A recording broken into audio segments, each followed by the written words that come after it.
Hemos recibido al ingeniero Carlos Herrera Descalzi, quien ha sido ministro de Energía y Minas y quien es un especialista de este sector. Naturalmente nos interesa saber qué está pasando con el desabastecimiento de gasolina y qué significa este decreto de urgencia que se ha publicado anoche, tarde, en El Peruano, atribuyendo a Petroperú 400 millones de soles para que pueda hacer frente al desabastecimiento. 4.000 millones de soles, perdón. Más 500 millones de dólares. 4.000 millones de aporte más de 500 capital. millones para un crédito respecto del funcionamiento de la empresa. Sí, ¿no? exactamente. Explíqueme usted por qué se publican estas cosas a las 11 de la noche y cuál es la necesidad en la que nos hallamos de recurrir a este decreto de urgencia. O sea, la situación era realmente crítica. Esta situación, para los que han ido siguiendo el tema, se veía venir hacía meses. Entonces, Petroperú comenzó en este gobierno siendo muy mal administrado. Dicho sea de paso, que el problema no es de este gobierno. Este gobierno está cosechando un acumulado que viene de gobiernos atrás, ¿ya? Pero la primera administración de Petroperú de este gobierno fue fatal para la empresa. Chávez, ¿no? Entonces, la segunda administración, cuando llegó, no se dio cuenta de lo grave que era el tema.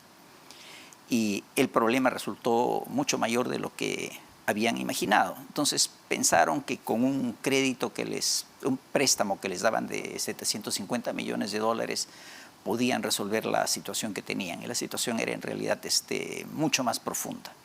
Entonces la consecuencia de esto es que Petroperú se quedaba sin crédito para la compra de combustible, que lo tenía antes de la primera administración de este gobierno. Combustible refinado, porque no está refinando Petroperú, claro, puesto que la refinería sí, exactamente. no ha entrado todavía en acción. Sí. O sea, no de petróleo crudo, sino de productos, de derivados del petróleo. Entonces, el decreto de urgencia lo narra. Cuando he leído el decreto de urgencia, por supuesto en un lenguaje muy legalista, muy técnico, lo que dice es que el combustible está en los barcos frente a los sitios donde deben vaciarse para Petroperú, y no lo hacen por falta de pago.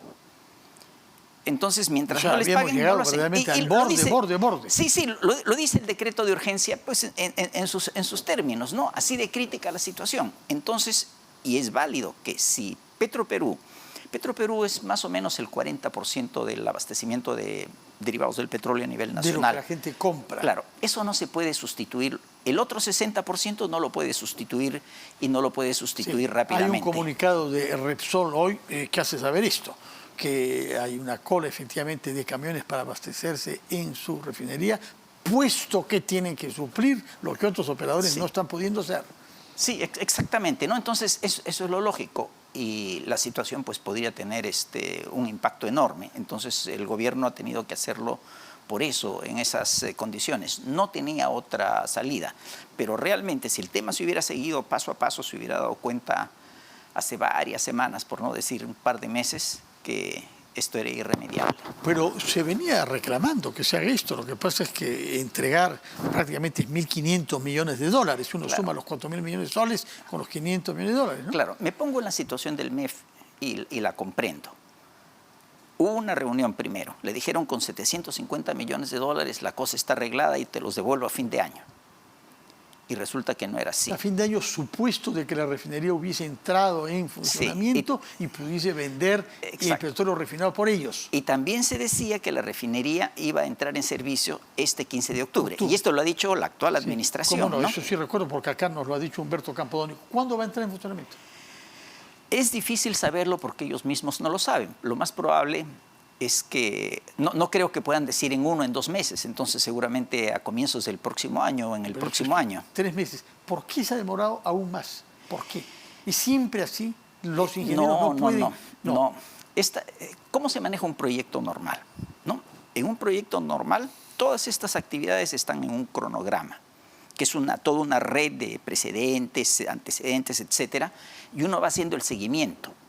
De tal manera que el que construye, el jefe de proyecto, por el lado que construye, sabe ahí si puede tener un retraso. Y si piensa que va a tener un retraso, lo acelera. Si no lo acelera y le sale en la ruta crítica, sabe que le va a costar, y le va a costar a él. Entonces, eso no pasa. Y del lado del cliente también hay otro que va haciendo el mismo seguimiento y que se va reuniendo con él permanentemente. Entonces yo no entiendo por qué pasan estas cosas. Este proyecto realmente ha sido muy mal administrado, porque en el camino se han cambiado decisiones trascendentales, ¿no? Es un proyecto que si lo hubieran hecho nuevo, les habría costado la mitad de lo que les está costando este proyecto y no hubieran tenido que parar la refinería. ¿Usted estaba de acuerdo con que tengamos una refinería moderna? O sea, siempre se necesita una refinería. En petróleo hay dos cosas que se requieren. No basta tener crudo, hay que tener crudo y refinería. Sí. Entonces, en el mundo, los países que no tienen crudo han tratado por lo menos de tener refinería. Con eso balancean el tema. Los países europeos que no producen algunos nada, claro, ellos no producen nada, refinerías. Y tienen refinerías, ¿no es cierto? En el caso nuestro, la refinería es para momentos críticos, para lo que se llaman los cisnes negros. Esos eventos como ha sido la guerra reciente entre Rusia y Ucrania o la pandemia, ¿no? Que ocurren muy de cuando en cuando y no son previsibles. Entonces, en esos momentos cuando las situaciones se ponen críticas es que un Estado necesita estar cubierto y esa es la razón de tener la refinería, ¿no? Pero justamente cuando nos han ocurrido, la refinería no ha estado. Claro. Y era una refinería que tenía que haber estado terminada en el año 2019. Y estamos en el 2022 y todavía no termina, ¿no? Permítame una pequeña interrupción para ir a Palacio de Gobierno, donde está declarando apellido en Palacio de Gobierno. Señor Herrera Descalzi, es un tema suyo, el tema minero, usted conoce. El presidente de la República recibió anoche, me parece, empresarios chilenos en Palacio de Gobierno y les dijo que la seguridad jurídica estaba garantizada en nuestro país, que podían invertir en Lima y en las regiones. Lo mismo ha prometido a los empresarios mineros como los chinos que han puesto 10.000 millones de dólares en las Bambas? Sí, supongo que sí. Por lo menos en la palabra, que de alguna manera refleja la intención, por lo menos se ha mantenido eso, ¿no? En los hechos, evidentemente que no. Por lo menos la palabra lo que dice es que la intención de este gobierno es mantener la seguridad para la inversión. Eso es positivo. Desgraciadamente los hechos... ¿Qué es lo que se hace mal para que tengamos bloqueos de este tipo en serie? Creo que es fundamental revisar cuáles son los acuerdos y cuáles son los compromisos. Entonces, yo lo que estoy entendiendo de lo que acabo de escuchar es que los comuneros están parando el corredor minero porque tienen una lista de proyectos que quieren que se ejecuten. O sea, primero, si esa lista de proyectos se les ocurrió ayer y hoy paran la carretera, yo creo que el país en algún momento lo que tiene que hacer es aplicar la ley, ¿no? Los fiscales son muy activos, entonces pues que actúen, ¿no? Si es que esa es la situación. Pero si la situación es que esa lista de proyectos ha sido un compromiso que ha asumido alguna autoridad por el lado del gobierno, no creo que lo haya asumido la empresa, pero supongamos que lo hubiera asumido la empresa, cosa que dudo, entonces bueno, hay que cumplirlos y no hay que esperar que paren la carretera para exigir el cumplimiento. El Estado debería estar detrás de eso.